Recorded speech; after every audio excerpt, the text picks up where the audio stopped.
This is how you make a double crochet. I have already chained 15. For double crochet, I'm going to chain 3 more for my turning chain. 1, 2, 3. Some people do 2, some people do 3. It really depends on how tight or how loose your crochet is, but I'm going to do 3. And then I'm actually going to skip those 1, 2, 3, and in my 4th chain or my 4th stitch from the hook, I'm going to begin my double crochet. Yarn over, insert at the top of the chain, yarn over on the back side, pull through.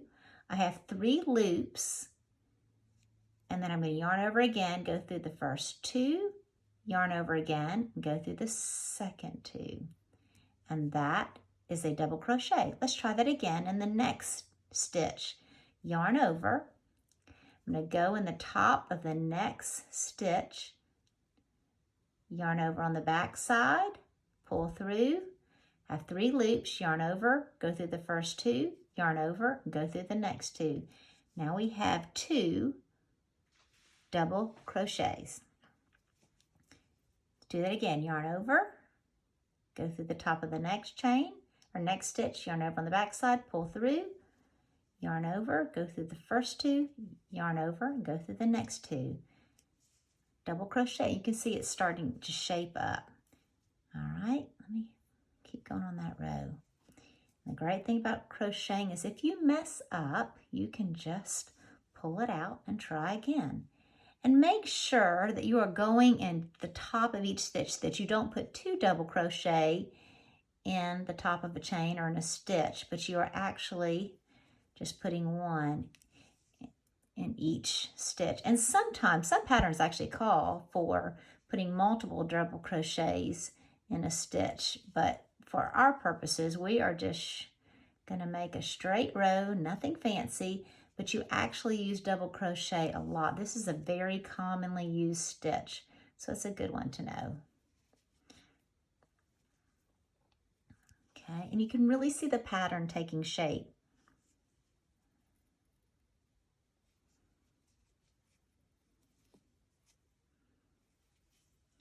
If you mess up and do the wrong stitch, you just unravel it and try it again.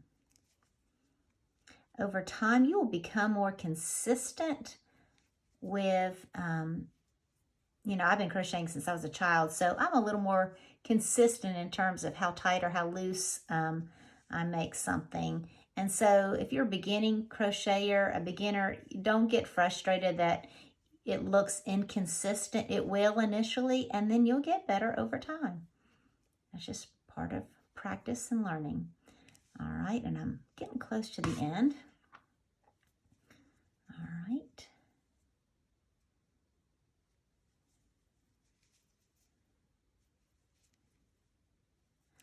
Okay, and we're going to do 1 more, and that'll finish out this row.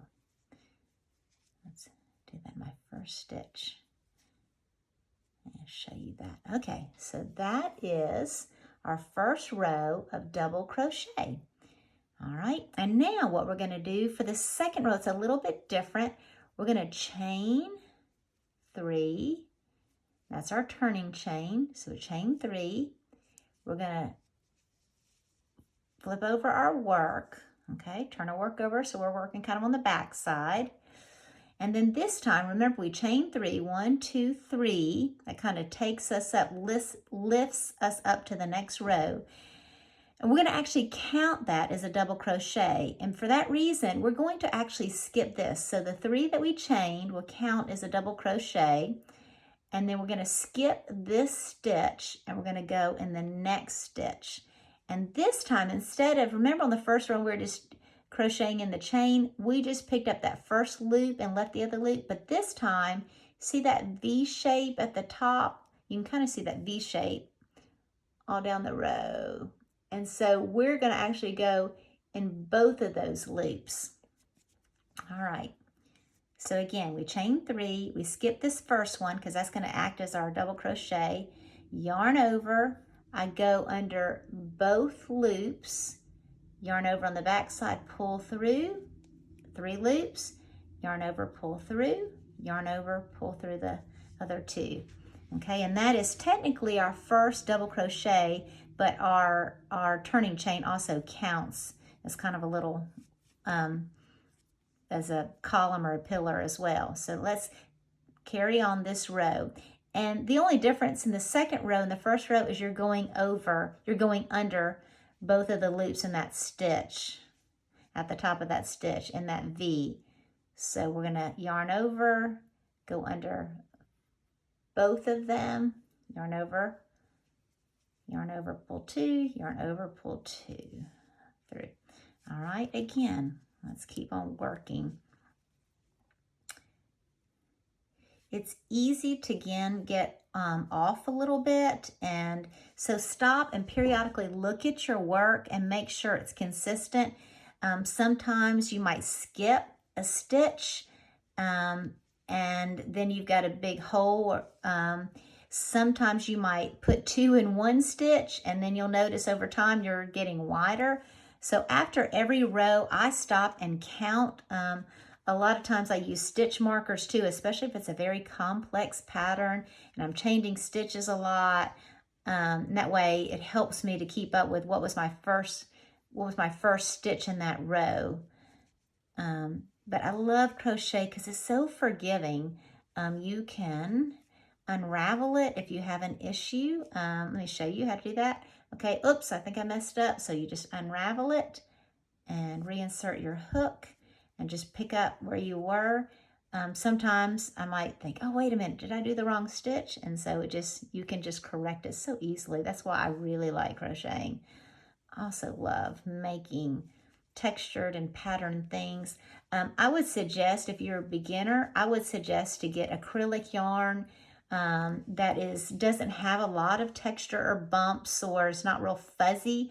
If the yarn is really fuzzy, it's harder to tear out, to unravel, because sometimes it can get, and I've actually had to just cut it and start over if it has a lot of texture. But if it's just a good acrylic yarn, that's the best kind to learn, because you can really just stop and study it. It's easier to see the stitches until you have a full understanding of what it is you are doing and what it is you're creating. It can get a little confusing with really textured yarn for beginners.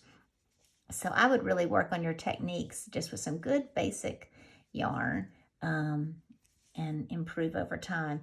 And so we are to the end. And then when we get to the end of this one, remember at the beginning, we counted our turning chain as a column. So let's count 1, 2, 3, 4, 5, 6, 7, 8, 9, 10, 11, 12, 13, 14, which is perfect. We're going to finish with 15. But this time, instead of doing it in the top of a stitch, we're doing it actually in the top of the turning chain.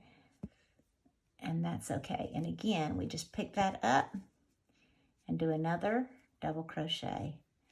Okay, and when we do it that way, when we do it where we pick up that turning chain and we add turning chains, it makes our edges a little straighter. It's easy in crochet to get kind of zigzaggy edges, and so it makes the edges a little bit straighter. So again, we're at the end of this. We put our last one in the top of that previous turning chain from the previous row. Remember, we're going to chain 3 again.